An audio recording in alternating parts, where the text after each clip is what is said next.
Yep, that was a pretty stupid bit of driving, wasn't it? Personally, I think that driver is an absolute legend, but I think the narrator of this particular video we're about to look at disagrees a little bit. Let's take a look.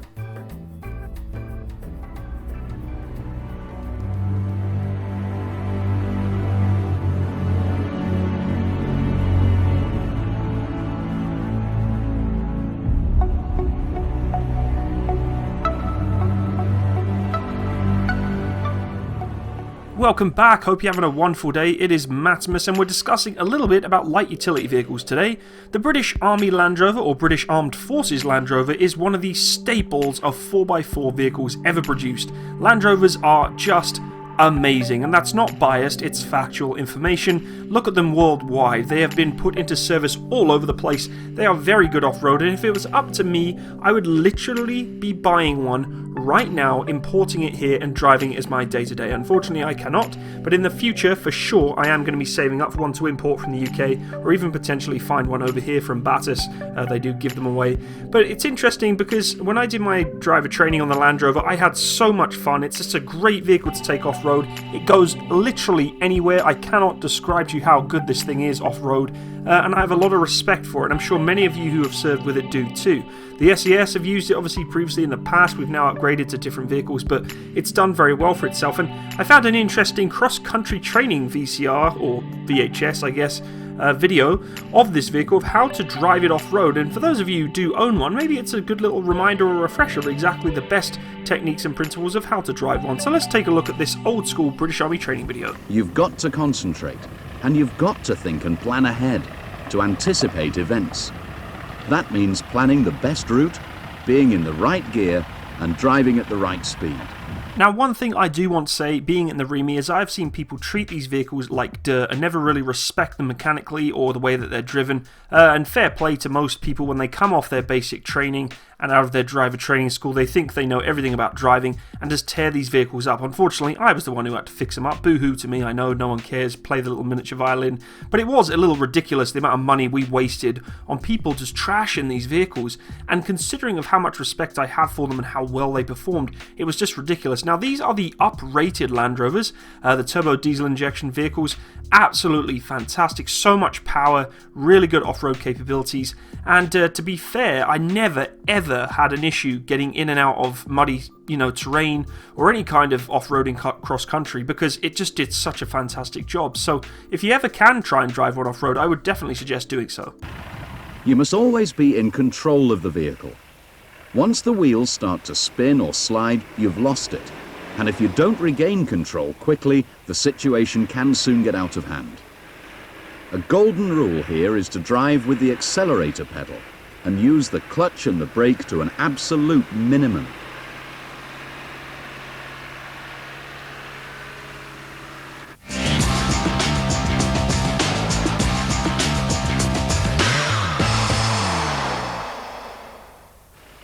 Here are some typical situations you may be faced with, and how you should handle them. Take sand or mud, for example.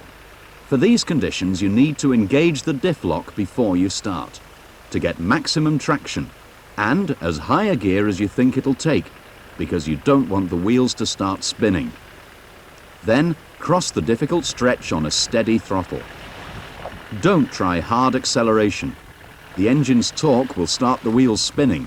The grip goes and the wheels start to bury themselves. A similar technique will get you through ice and snow and across wet grass. Just use sufficient engine revs without labouring. Don't turn the steering wheel violently, and if you have to brake, do it with care. By the way, one trick you can use if you think a crossing will be difficult is to let some air out of the tyres first. So it's really interesting when you go through driver training school in Leckensfield, which is basically where all the British Army do their driver training. You get your on-road licenses, your different categories, and a lot of off-road training. But you find little tips and tricks like, letting out air of your tyres, which you wouldn't normally know if you've never done off-roading before. It makes a huge difference. The interesting thing is, the Royal Logistics Corps, who primarily are going to be driving supplies and such, and a big trade of the Royal Logistics Corps is drivers, I've come across many younger ranks who have done some rather interesting things to try and make their lives a lot easier. Letting air out of their tyres is one of those things. Unfortunately, whilst being deployed in Poland, I came across a call, otherwise known as a recovery call, in my Warrior, where a drops or derackable offload pickup system, it's basically a gigantic 8-wheel truck, had got stuck in about 3 feet of mud.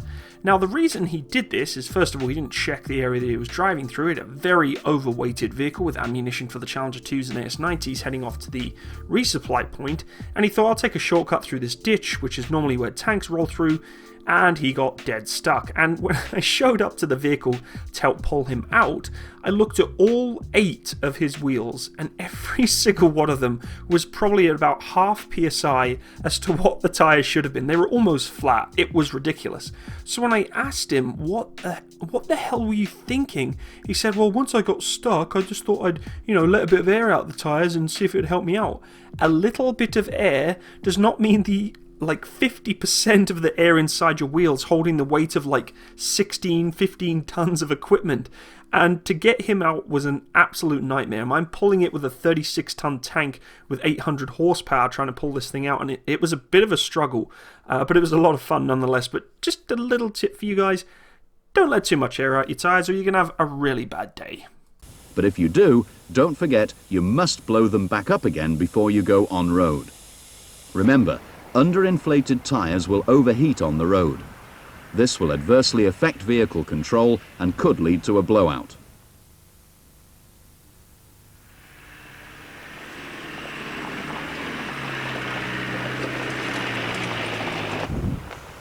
Where did he go wrong here? Probably in the wrong gear and too much welly. It's a very steep climb, so plan ahead how you're going to make it. Always try to go straight at the slope rather than diagonally across it.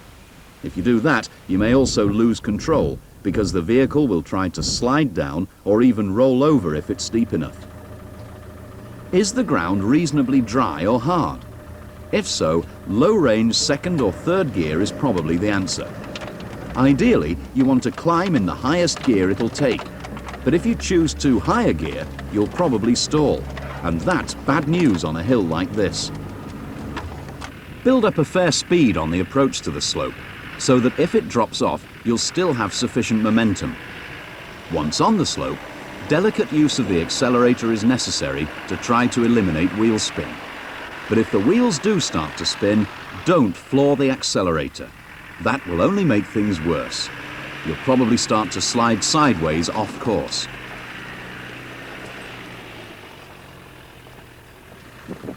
If it's slippery wet grass or mud, ensure the diff lock is engaged for the extra traction it'll give you. But whatever you do, make your mind up before you start and stick with it. Never try to change gear halfway up. You'll probably stop or stall the engine and the vehicle will want to slide back. If you stall, never try to freewheel back down. You'll lose control. If you get it wrong, stop. With the ignition off, hold the vehicle on the handbrake and foot brake. Put the vehicle in reverse, release the handbrake, then gently release the foot brake. The vehicle is now held on the braking effect of the engine. Now turn on the ignition. You will start with a jolt, but then be taken back down the slope under control of the engine braking. All you have to do is steer. Then try again.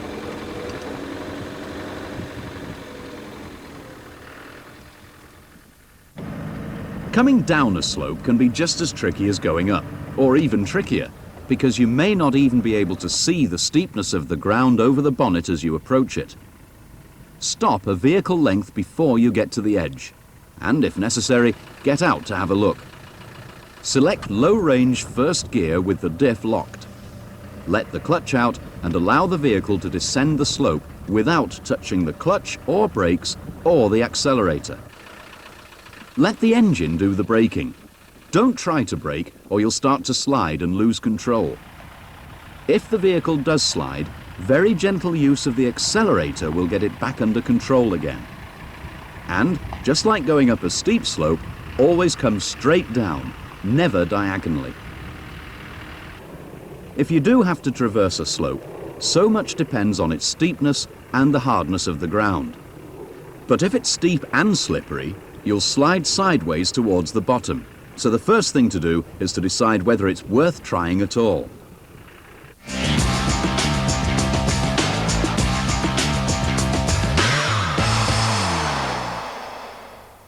Crossing ridges or ditches or driving through gullies can make it difficult to keep traction. The excellent Land Rover suspension design allows the wheels to adopt amazing angles to maintain contact with the ground. But obstacles like this do require a bit of thinking out by the driver. Approach it straight on and the front wheels can drop so far that the vehicle will be stopped. Approaching at an angle in low range with the diff locked can make all the difference. 3 of the 4 wheels will always be on flat ground while you cross, and traction will be maintained. Incidentally, the least ground clearance is between the ground and the 2 differential casings. They're located under the driver on right-hand drive Land Rovers and under the passenger on left-hand drive. So, a useful tip is to remember their positions and line yourself up accordingly if you have to steer over large stones or protruding rocks. In deeply rutted tracks, the one thing you don't have to worry about is steering the vehicle. It'll do that for itself. But obviously, you still have to think about the ground you're going to cross and drive accordingly. Don't overlook the potential loss of ground clearance below the axles, because you could leave yourself stranded. If that happens, a useful tip here is to turn the wheels slightly from side to side and use the tyre sidewalls to get traction on the vertical edges of the ruts. We haven't mentioned wading yet, but here too there are important points to remember. The first is to fit the wading plug before you start.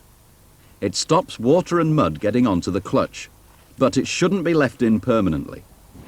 If the water's too deep, it can get to the electrical system and into the engine's air intake, with immediate serious engine damage. And you can cause the same problem by going into shallow water too fast.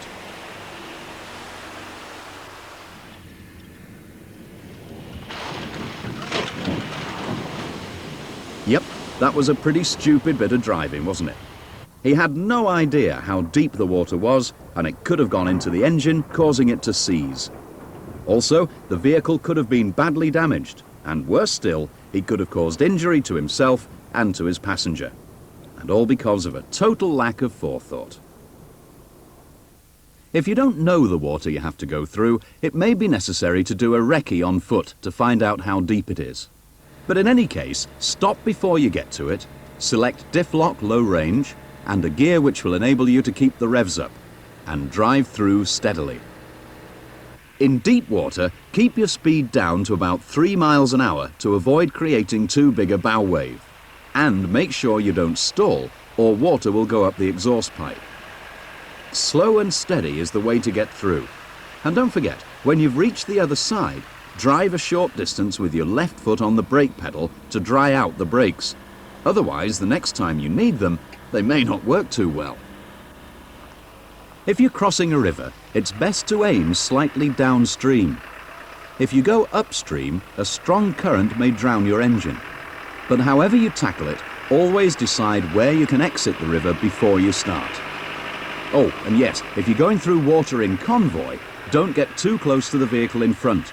The wash he makes may drown your engine too.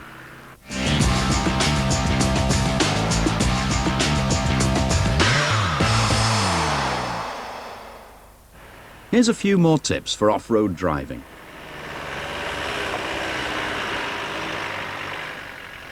Your new Land Rover has a much more powerful engine in it than the last one.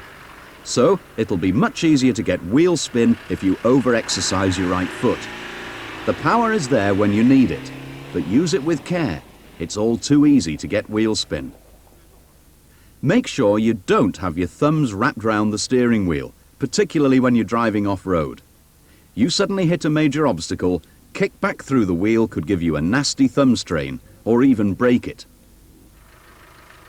Keep your foot well away from the clutch pedal when you're not actually changing gear. If you don't, and you hit an unexpected bump, you can declutch inadvertently and lose control. Keep braking to a minimum, and heavy braking is out altogether. On mud, Wet grass, snow or steep downslopes, you'll lose grip, start sliding, and you're immediately out of control. Use the engine to provide braking on a downslope. And similarly, heavy use of the accelerator pedal under these conditions can cause wheel spin and loss of control. Make sure you can pass through tight areas by being aware of the vehicle's dimensions, height, width and length. And by the way, in tight spots you can judge distances more accurately by keeping to the right. Less obviously perhaps, you must be aware of the approach, departure and ramp angles of your vehicle. As you can see, these are the clearances you have at the front, rear and underside, and the maximum angles of the obstacles that you can clear without grounding. And don't forget the effect your driving techniques can have on the environment. Heavy braking and hard acceleration all play their part in polluting it.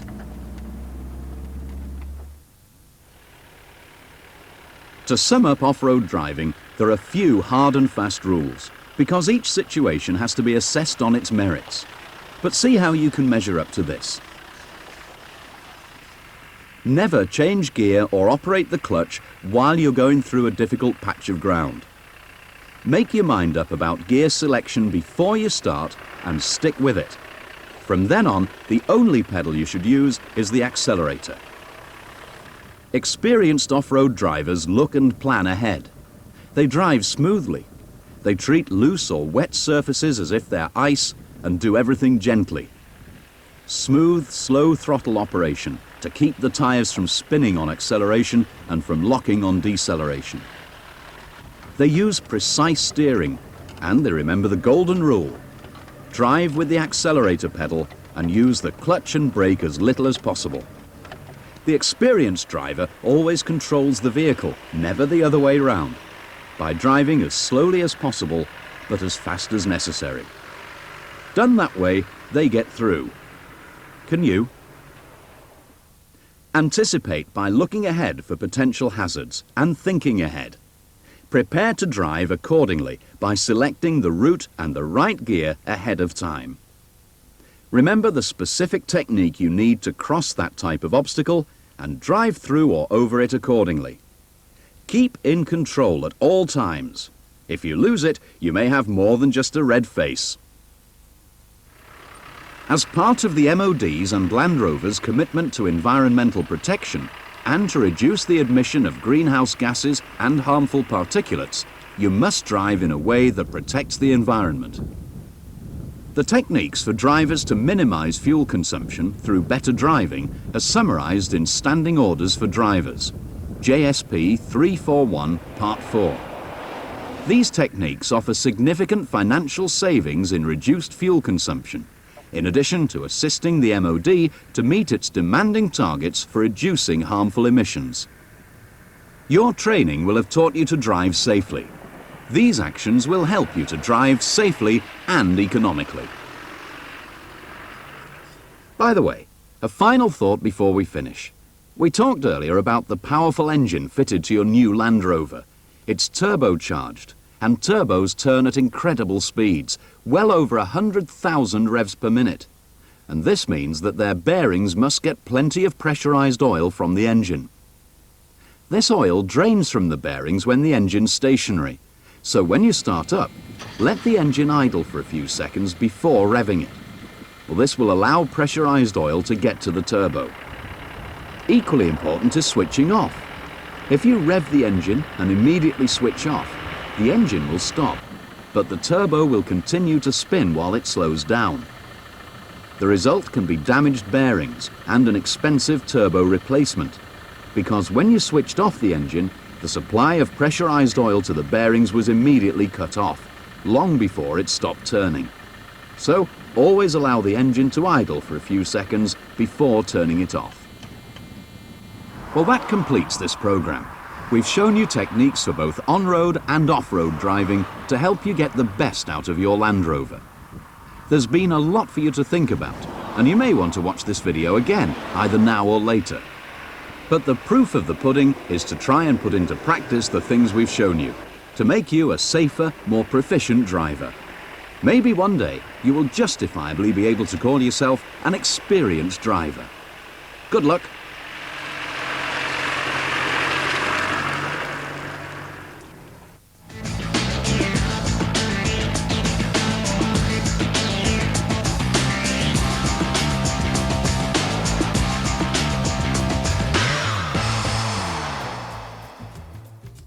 So there you have it, folks, the British Land Rover, a fantastic piece of equipment both in military and civilian application. I will always vouch for myself to get one of these because I just absolutely love the vehicle as a whole, and I love to go off-roading.